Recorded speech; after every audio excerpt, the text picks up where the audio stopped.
Hello everyone. Now I am very excited today to have David from Princess with me, and the reason is because we're going to be doing a quick video for you with tips for first time cruises. And David, as you know, we have so many of our audience that book their very first cruise, never cruised before, and they come and book with us at Travel at 60. So here's an opportunity. David is an expert cruiser himself. Lived and worked on the ships? I did. I was very lucky to work on board for about 4.5 years, and I've done multiple cruises since that fact.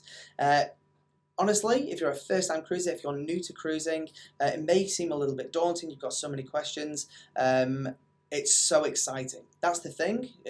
Lean into the excitement, because once you do a cruise, it's the only way to travel. The first thing that I'd probably say to first-time cruisers, quite often you'll hear people say, I just want to do a short cruise, just 2 nights, something like that. Get a taste of cruising.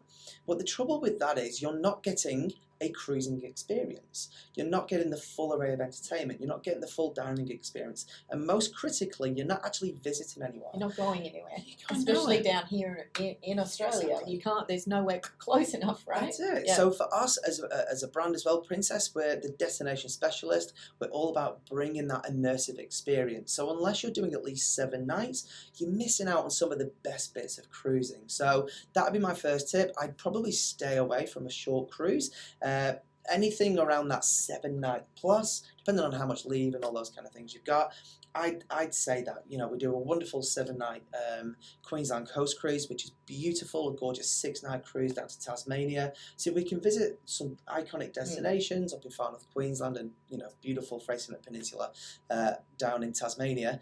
But you're going to get the proper cruise experience. Because there's something really special about waking up and you're in the destination. 100%. And then, That's the best thing about cruising, because you literally come on board, unpack your suitcase, and that's it. You just wake up somewhere new every single day. Everything is at your fingertips. That's the beauty of cruising, and that's why it becomes so addictive. You don't need to be packing, unpacking on planes, off planes, and trains and taxis, and missing a taxi or a transfer, and don't need to worry about that. Just jump on board, and it's all taken care of you. Now, 3 meals a day taken care of. 3 meals an hour. Sorry, 3 meals an hour. So talk a little bit about that, because I think sometimes, it is, until you've cruised again, you're not really aware of just how much food is sort of provided for you. That's it. It's all about variety as well. So as a brand, we have 4 different types of dining. So we've got the included dining, casual dining, specialty dining, and experiential. Now, the reason for that is all cruisers like to eat. The average cruiser puts on 2 kilos every 7 days. Sometimes they do embark as passengers and disembark as cargo. Things can happen on board, but that's fine. And we figured, look, if you like to enjoy your food on board, we want to make sure that we're providing a variety of experiences. So, for example, when my mum and dad cruise, they just go to the buffet. They just see it as a necessity. They just want to, enjoy good food, but it's just eat and, get back out and enjoy the ship. Whereas myself, I love the specialty dining. I want to try something different. 100%. I want to spend 3 or 4 hours enjoying a different restaurant, a different cuisine, and all those different kind of things. So we have those 4 different types of dining, so you can curate your own culinary experience on board. If you just see it as a necessity, included and casual is going to be the way to go. But if you like those unique experiences, we have some superb offerings, especially in our local market, with our experiential dinings, one of which is aboard the Discovery Princess. So it's on the Discovery and Enchanted Princess. The restaurant's called 360. So when you walk into the room, it only hosts 12 people at any given time, and the entire room transforms with every single course. So we're pumping smells into the room. There's projectors, there's music and all these different kind of things. So for instance, there's a Greek honey dessert. You look down on the plate, there's all these bees all over the place, and then your plate smashes at the end of it. So it's not just a dining experience. It's so much more. Yeah. Like, it's an assault of the senses in the best possible way. The wines that get matched with it. All these divers have gone down to these old galleons that have been sunk for 100 years. They've been finding these bottles of champagne and wine, bringing it up, trying it, and finding out that this is some of the best wine ever. And is there something to preserving wine in the sea?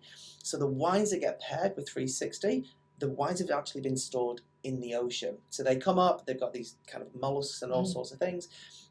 To me, that's what having an amazing. experiential dining is all about. So if you're a foodie, you're going to love it. If you're not a foodie, you're going to love it. Plenty of information on princess.com, as well as once you make your reservation, you'll have access to Dine My Way, and then you can literally start curating how you dine on board. So the other thing, we get a lot of questions when someone is never cruised before, is the location of the cabin on board the ship. So seasoned cruisers will always want midship. So talk a little bit about that, because I think that it really is cruise cabin choice and choosing where should they choose, and what type of cabin, and what are your thoughts around that?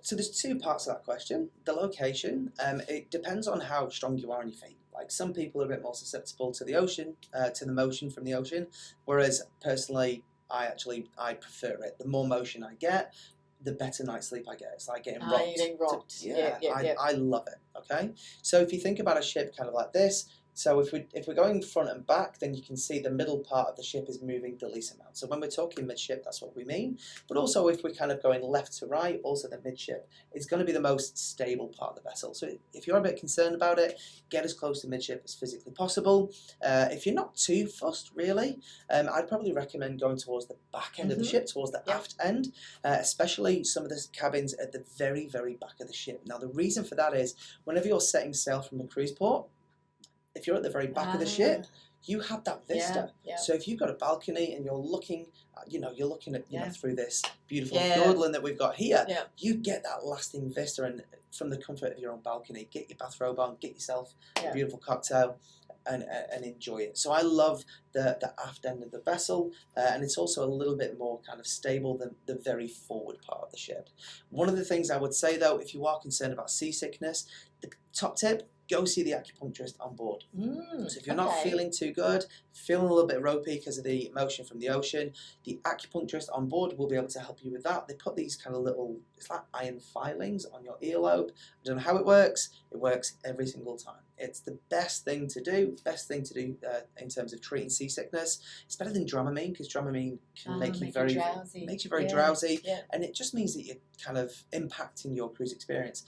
Go see the acupuncturist. We have one on all of our ships, and they'll be able to fix you. Wow, I didn't even know that. One on every ship. There you go. All right, so maybe just to finish off, what about cabin type? Because a lot of people, when they know they want a balcony, for the reasons that you said, sit on the balcony and watch, either coming into port or leaving port. What's the difference between the balconies as themselves and suites? So why would you try and extend up into a suite rather than just a balcony? It becomes your own oasis. When we start talking about our suite cabin types, you've got your own living room, you've got your own dining room, so you can actually dine in your own personal suite, open up those staterooms, and it's a real treat. It really is pretty special. And when we're talking about some of our royal class of ships, so the Sky Enchanted and Discovery, we have something called the Sky Suite. So it's got the biggest balcony in the cruise industry. It wraps around 270 degrees, sleeps up to 5 passengers, 2 bedroom, 2 bathroom, and it's located up on deck 18 in the midship. So at that point, you're around 65 meters above the water's edge. So when you come out in the morning and you're sailing into or out of port, you have the most iconic view to actually make the most of it. So the thing is, the great thing about cruising, that there's something for everyone. So there's different courses for different horses. Personally, I love to go out on that balcony, enjoy a cocktail, maybe get a balcony breakfast, which is a great way to start the day. But I know there are a number of people who are cruiseaholics, and they'll do multiple cruises a year. So they'll try and save the money on the cabin type. They'll just do interiors, but instead of doing one cruise and treating themselves, they'll do 5 in an interior. And this is the thing, it's all about finding the right experience for you. And also the location. If you're sailing somewhere with true natural beauty like New Zealand, or going through Japan, which is really, really beautiful, you kind of want to be able to get outside and breathe in that fresh air and actually take in where it is that you're cruising. If it's something more like something that's not as port intensive, and you want to get out and enjoy the ship, like a Trans-Pacific, then maybe an interior will suit you. But I don't think there's any bad cabin type. But I suppose if you're only doing that one cruise a year, make it special. Absolutely, that's great advice. All right, thank you so much, David. Thank you.